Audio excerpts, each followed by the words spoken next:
जय जय रघुवीर समर्थ. श्लोक.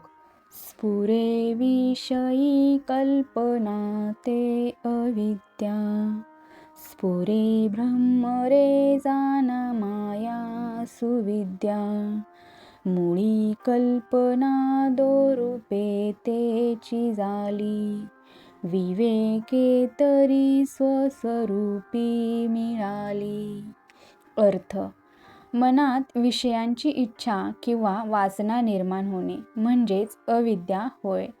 ज्या विचारातून आत्मज्ञान किंवा आत्मचिंतन स्फुरते ती सुविद्या आहे.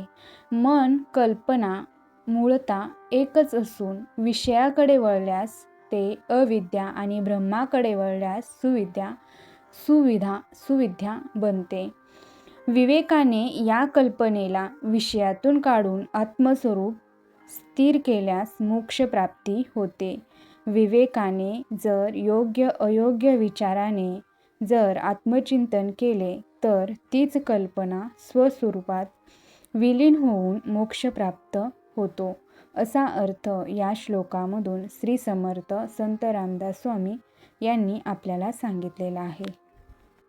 ते म्हणतात की सुविद्या माया ही जीवाला आत्मज्ञानाच्या दिशेने नेते. ज्ञान साधनेला मदत करते. परब्रह्म परम सत्य जाणून घेण्यास स्फुरण देते. मूळ परमात्मा एकच आहे, परंतु त्याच्याविषयीच्या कल्पनेची ही दोन रूपे झालेली असतात.